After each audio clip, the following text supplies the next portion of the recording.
Welcome to Pitch Talk Vlogs. My name's Jaymie, a football coach working in the women's game. This is my debut vlog for today, and I'm just going to talk about the matches that happened this weekend.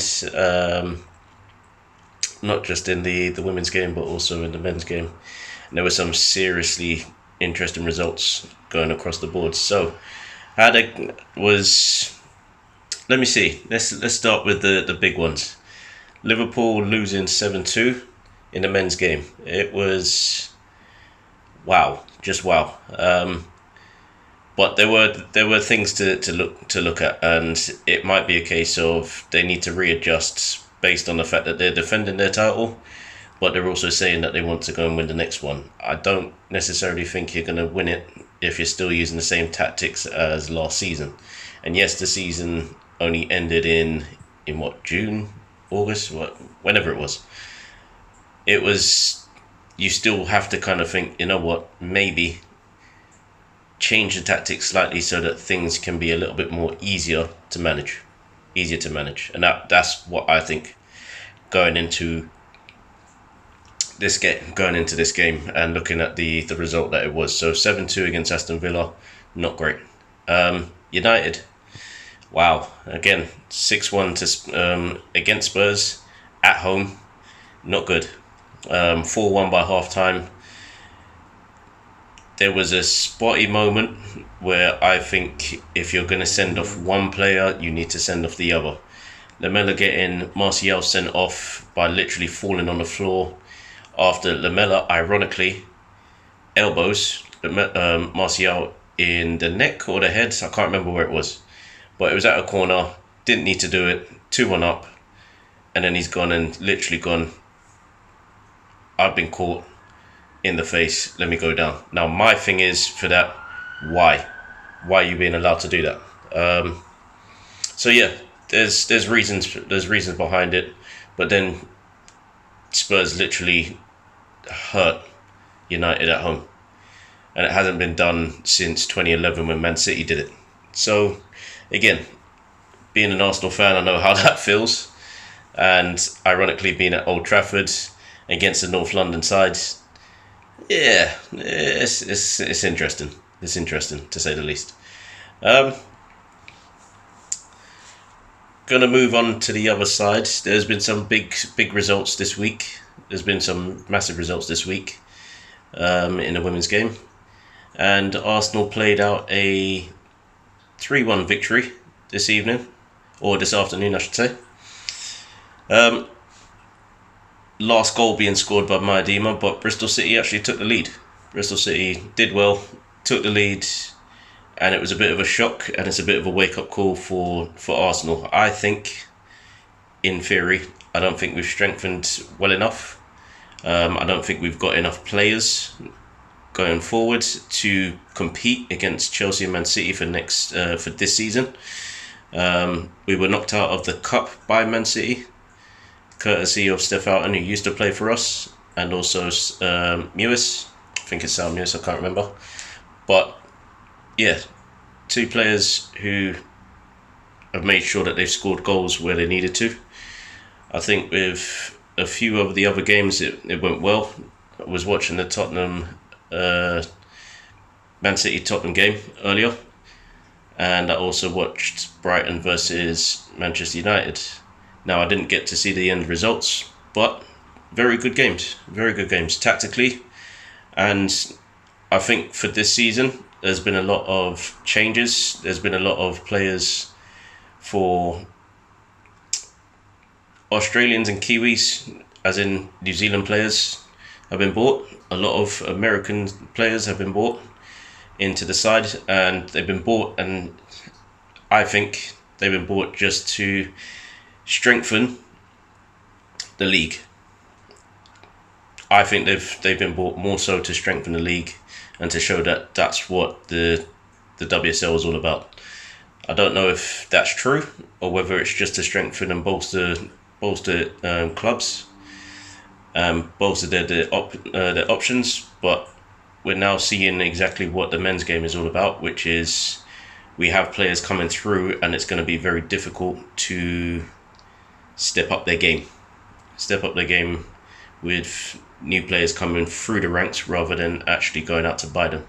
Now, if that's the case, then we're going to see a lot more players going into academies, or in the women's case, RTCs, and basically either they're going to be good enough and it'll be one or two that gets in, or they're going to be good enough and they will just be loaned out to championship teams or even national league teams, and that's as good as it's going to get, or they will fight their way and get into international football.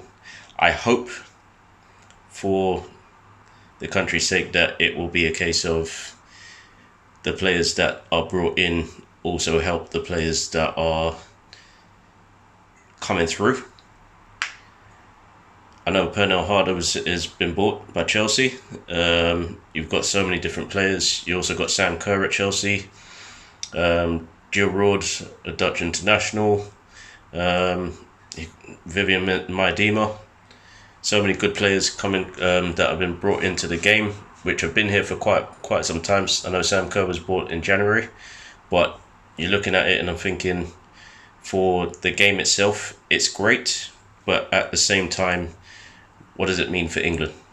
That's the question that I ask. So yeah, good all round.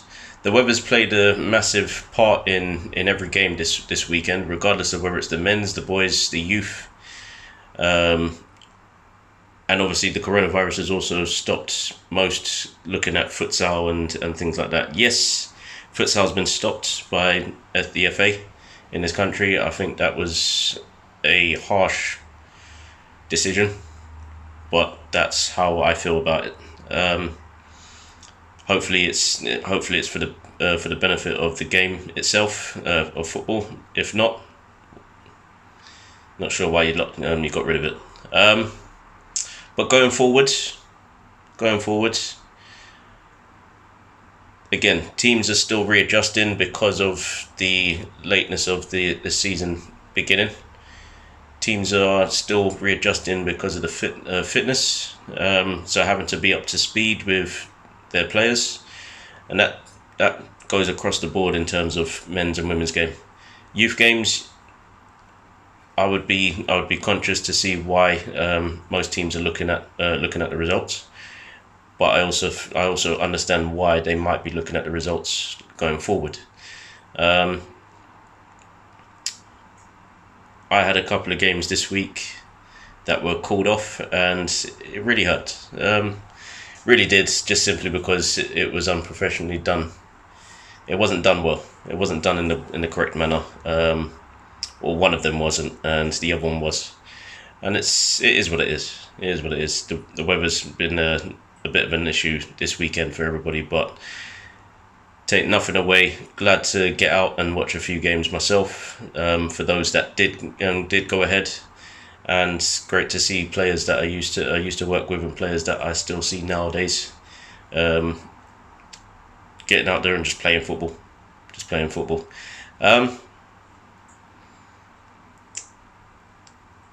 The one thing that I will say, the biggest thing that I will go with to end, is there's been some serious results this weekend that, if things had been different, i.e. the ball, the tactics, the whatever you want to call it, as a coach, from a coach's perspective, you could say anything. It's made a massive difference. It's made a massive difference this weekend, the weather and everything else, and I think that's been a massive hamper on everybody's weekend. Yes, I've spoken to a few people about the ball. I think the ball, the way that it's shaped, the way that it's designed, there isn't many defenders anymore because everybody wants to see an attacking game.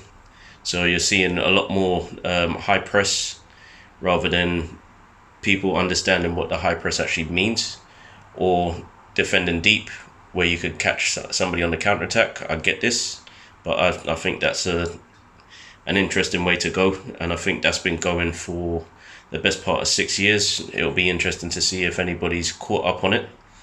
and to see if anybody realizes that you can't just play a high press if you don't know what you're doing. But that's the way that I see the game. I think there will be changes coming forward when the international break is over. And obviously for the women's game, there's going to be games next week in the league. FA Cup is still running. Hopefully we'll see very good games, very tactically motivated, and decisions going the right way. Especially, I think they need to review the Martial and Lamena decision, and I hope that it's just decided on the right reasons rather than just the wrong ones. So, have a good evening. From your host of this vlog, JBK. See you later.